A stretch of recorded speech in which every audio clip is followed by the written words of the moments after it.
Hey, good morning. We're here burning off some more stuff today. Still working on it. There was actually a trailer that used to be on this piece of property about, I think it was put in here in 1985. It burned down about 15 years ago. So I had a septic tank company come out this week and we found the old septic tank. Completely dry, ready. He said it's almost like new because it had been used in 15 years. So I'm going to be working on clearing that area out today to where make sure that all the drain lines and all filler lines will operate properly. But that was good news for this week. But what we're going to talk about today is the difference between self-care and selfishness. Growing up in a narcissistic family, you already know you were meant to always feel guilty anything you did for yourself, right? I sure was. Anytime I wanted to um, focus on myself, my mother berated me. However, it seemed like she always put herself first while projecting a whole different opposite behavior on me. Never really understood that. It was in late teens, early 20s before it started kind of grabbing. I'm like, wait a minute. I'm never going to be anything or have anything unless I start really focusing on myself. So let's make sure we clarify the difference between selfishness and self-care. I stand by the fact that self-care, there's never anything wrong with self-care, ever. As long as there's balance. So before you have children, you that's where you should spend your focus on, developing yourself. The difference is when you have children, then the priority changes. Yes, you still have to focus on yourself or take care of yourself in order, because you can't take care of anybody else. If you don't take care of yourself, you won't be fit to take care of anybody else. So do put yourself first. The drawback on self-care when it goes to selfishness, there's something very distinctive about it. And I think most people that have a fairly high consciousness don't even have a problem with this. Is self-care only becomes selfish when you take from others for your gain at their expense. So let me rephrase it. Selfishness is only when you take care of yourself at the expense of another. If you go and you take their joy, or you see the narcissism in it. So if you go and take their joy from them in order for you to have joy, that's why narcissism is totally built on selfishness.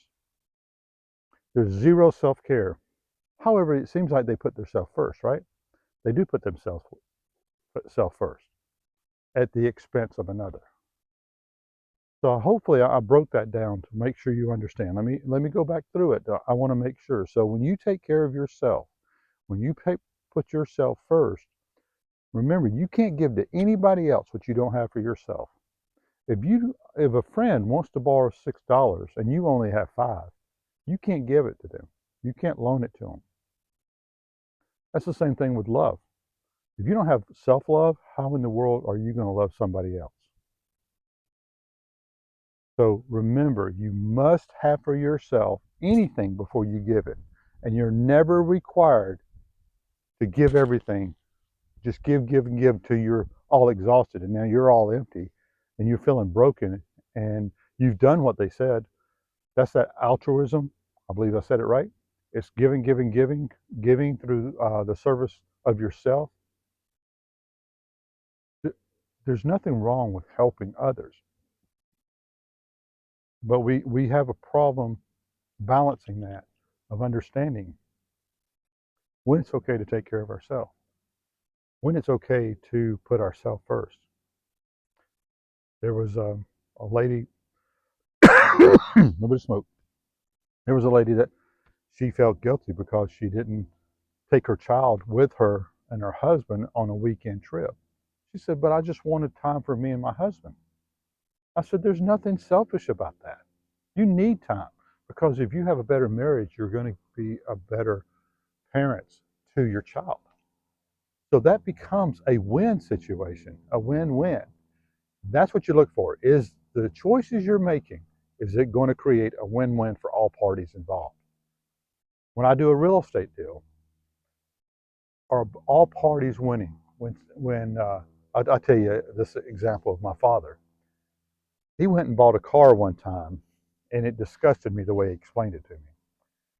He went and bought this car, I think, for $500 or something. It was probably worth about $1,500 in fair market value.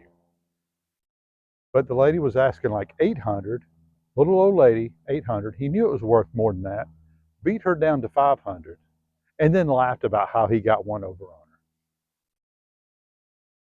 That's my father. That's the kind of stuff he would do. And I just didn't understand it. So he didn't create a win-win situation. Yeah, he bought the car and gave her some money, but 800, if she was asking 800 up front, and it was worth 15. And it's a little old lady. I mean, like, you're really gonna take it, advantage of her like that? To me, that was taking advantage. I don't know. You give me your feedback, see what you think. I think we're blessed in the long run. If she asked 8 and you know it's 15, and you give her 8, then you're giving them what they asked. But to sit there and beat them down, I just didn't feel. It didn't feel right in my soul. Let's put it that way. So there's a balance.